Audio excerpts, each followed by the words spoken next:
మహాశివరాత్రి అనేటువంటి పర్వదినం మాఘమాసంలో కృష్ణపక్ష చతుర్దశి నాడు వస్తుందమ్మా. సంవత్సరానికి మొత్తం 12 శివరాత్రులు ఉన్నాయి. చాలామందికి తెలియదు. కేవలం మహాశివరాత్రి మాత్రమే తెలుసు. కానీ ప్రతి నెల వచ్చేటువంటి మాస శివరాత్రి ఎవరికీ తెలియదు. ప్రతి నెల కృష్ణపక్షంలో శుక్లపక్ష చతుర్దశి మాస శివరాత్రి.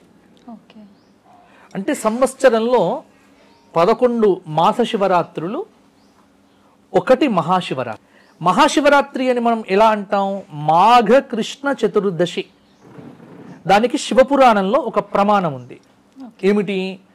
మాఘ కృష్ణ చతుర్దశ్యాం ఆదిదేవో మహానిషి శివలింగతయోద్భూతః కోటి సూర్య సమప్రభ. మాఘమాసంలో కృష్ణపక్ష చతుర్దశి అర్ధరాత్రి సమయాన ఆర్ద్ర నక్షత్రంలో ఈశ్వరుడు జ్వలన స్తంభ లింగాకారంలో ఈ భూమి యందు, ఈ జగత్తు యందు అవతరించాడు అని ఆ రోజు నుండే మహాశివరాత్రి అనేటువంటి పేరుతో దీన్ని పిలవడం జరుగుతోంది. దీనికి సంబంధించినటువంటి కథ శివపురాణం, లింగపురాణం, దేవీ భాగవతం, అలాగే వాయు పురాణం, ఇలా అనేక పురాణాల్లో ఈ శివలింగ ఉద్భవానికి సంబంధించినటువంటి కథ. ఇక్కడ ప్రత్యేకంగా చెప్పుకోవలసింది ఏమిటి అంటే, దేవతలందరిలోకెల్లా ఈశ్వరుడిని ఒక పేరుతో పిలుస్తాం. నీకు తెలుసా ఆ పేరేంటో? శివుడు అంటే అందరికీ తెలుసు. శివ శబ్దానికంటే ఆయనకి ఇష్టమైనటువంటి శబ్దం ఏమిటి అంటే మహాదేవుడు, మహాదేవ. మిగతా వారంతా దేవుళ్ళే, ఆయన ఒక్కడే మహాదేవుడు. ఆయన పక్కన మహా అనేటువంటి శబ్దం ఎందుకు పెట్టారు? అసలు శివరాత్రి ఆయన మహాదేవుడు ఎందుకు అయ్యాడు అంటే, దేవతలలో ఎవ్వరికీ లేనటువంటి ఒక గొప్ప శక్తి, ఒక గొప్ప విశేషం మహాదేవుడికి ఉంది. దేవతల్లో లింగ రూపంలో, ఆకార రూపంలో పూజించేటువంటి దైవం శివుడు. నటరాజస్వామిగా రూపంలో ఆరాధన చేస్తాం. 2 అమృత కలశాలతో తనను తాను అభిషేకం చేసుకుంటున్నట్టుగా మృత్యుంజయ స్వరూపంతో ఆరాధన చేస్తాం. అలాగే ఇక్కడ కనిపిస్తున్నట్టుగా లింగాకారంలో ఆరాధన చేస్తాం. ఈ మహాశివరాత్రి అనేటువంటి పర్వదినం ఎందుకు వచ్చింది అంటే, దీనికి సంబంధించినటువంటి కథ దేవీ భాగవత పురాణంలో చెప్పడం జరిగింది. బ్రహ్మకు విష్ణువుకు మధ్య నేనంటే నేను అధికుణ్ణి. నిజానికి బ్రహ్మదేవుడు విష్ణువు యొక్క నాభికమలం నుంచి పుట్టినట్టుగా పురాణాలు చెబుతున్నాయి. కానీ రజోగుణ సముద్భవుడైనటువంటి బ్రహ్మదేవుడు విష్ణువు యొక్క నాభికమలం నుంచి పుట్టినప్పటికీ నేను సృష్టికర్తను అనేటువంటి అహంకారానికి వెళ్ళిపోయి నేనే నీకంటే గొప్పవాణ్ణి అనేటువంటి వాగ్వివాదంలో పడిపోతాడు. చివరికి ఇద్దరు యుద్ధం చేయడం మొదలు పెడతారు మాయలో పడిపోయి. అప్పుడు ఆ ఇద్దరి మధ్య ఒక అద్భుతమైనటువంటి దివ్య తేజస్సుతో జ్వలన స్తంభ రూపంలో ఒక మహాలింగం అనేటువంటిది ఆవిర్భవించింది. దానికే పురాణంలో ధ్యాన శ్లోకం చెప్తారు.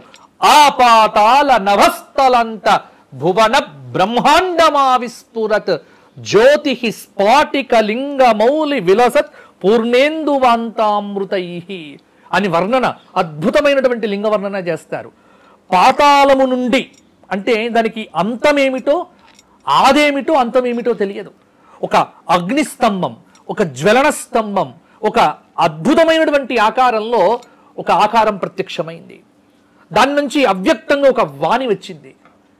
బ్రహ్మ విష్ణువుకు ఆ ఆకారం చెప్పినటువంటి మాట ఏమిటి అంటే, ఈ లింగము యొక్క అంత్యము ఆది ఎవరైతే ముందు చూసొస్తారో వారు మీలో గొప్పవాడు అని. అప్పుడు బ్రహ్మదేవుడు శ్వేతవరాహ రూపం ధరించి ఆయన వెళ్తాడు. అలాగే విష్ణువు వెళ్తాడు. మొత్తానికి ఇద్దరు కూడా విష్ణువే వరాహ రూపంలో వెళ్తాడు, బ్రహ్మదేవుడు హంస రూపం ధరించి వెళ్తాడు. కానీ ఇద్దరికీ ఆదేమిటో అంతమేమిటో అర్థం కాదు. విష్ణువు సాత్విక గుణ సంపన్నుడు కదా, నేను చూడలేదు అని చెప్పటానికి ఆయన తిరిగి వస్తాడు. బ్రహ్మదేవుడికి ఒప్పుకోలేదు, నేనే గొప్పవాణ్ణి కావాలి అనేటువంటి దృక్పథంతో ఆయన అబద్ధం చెప్తాడు. ఆ అబద్ధానికి తగినట్టుగానే ఒక 2 సాక్ష్యాలు దొరుకుతాయి ఆయనకు. ఆయన వెతుకుతూ ఉన్నప్పుడు దాని యొక్క కింది భాగం ఎక్కడ ఉందో ఒక మధ్యలో ఒక పుష్పం కనిపించింది. దాని పేరే మొగిలి పువ్వు. ఆ మొగిలి పువ్వుని అడిగాట, అమ్మ నువ్వు ఎక్కడి నుంచి వస్తున్నావు అంటే, నేను పైనుంచి కింద పడుతున్నా, ఎన్ని యుగాలైందో తెలియదు, పైనుంచి పడుతూనే ఉన్నా అని చెప్పింది. దేవీ భాగవతంలో ఇదే కథ కొంత వ్యత్యాసంగా క్షీరాభిషేకం చేసినటువంటి గోవు కూడా బ్రహ్మకు ఎదురైంది అని. అప్పుడు గోవును అడుగుతాట. ఆ గోవు కూడా బ్రహ్మంతటి వాడు అడిగాడు కాబట్టి నువ్వు చూసావని మేము చెప్తాము అని అబద్ధపు సాక్ష్యం ఇవ్వటానికి మొగిలి పువ్వు, గోవు 2 కూడా సిద్ధపడ్డాయి. విష్ణు వచ్చి చెప్పాడు, నేను దీని యొక్క కింది భాగాన్ని నేను చూడలేదు, కానీ బ్రహ్మదేవుడు అన్నాడు నేను చూసొచ్చాను అన్నాడు. దానికి సాక్ష్యం ఎవరు అనగానే మొగిలి పువ్వుని చూపించాడు. మొగిలి పువ్వు కూడా తలకాయ ఊపింది, అవునండి బ్రహ్మ చూచాడు అని. గోవును అడిగాడు, గోవు భయపడ్డది. భయపడిపోయి విష్ణువును చూసి తలకాయితో చూశాడు అన్నది, తోకతో చూడలేదు అని చెప్పింది పృష్ఠభాగం. దానితో అర్థమైపోయింది, ఎప్పుడు కూడా భగవత్ సన్నిధిలో, గురువు సన్నిధిలో, భార్య భర్త సన్నిధిలో, తల్లి సన్నిధిలో కొడుకు అబద్ధం చెప్పకూడదు, అసత్యం మాట్లాడకూడదు. కొడుకు తండ్రి దగ్గర అబద్ధం చెప్పకూడదు, భార్య భర్త దగ్గర, భర్త భార్య దగ్గర, ఇద్దరికి అబద్ధం చెప్పకూడదు. దేవుడి సన్నిధిలో అబద్ధం అస్సలు చెప్పకూడదు. అంటే ఇవన్నీ మనకు ఎందుకు ఈ కథలంటే విలువలు నేర్పిస్తాయి.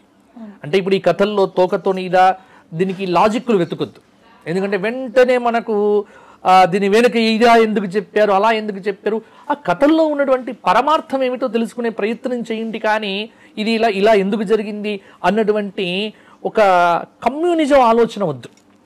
విశ్వాసంతో వినాలి, విశ్వాసంతో నమ్మాలి, దానిలో ఉన్న మంచి ఏమిటో స్వీకరిస్తే చాలా మనం బాగుంటాం.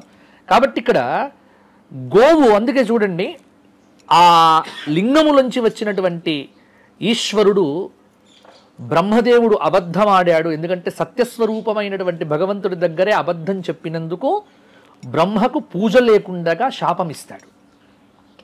అందుకే బ్రహ్మకు ఎక్కడ కూడా దేవాలయాలు లేవు. ఒక రాజస్థాన్లో బ్రహ్మ పుష్కరులో మాత్రమే అక్కడ స్థల మాహాత్మ్యం వల్ల వచ్చింది.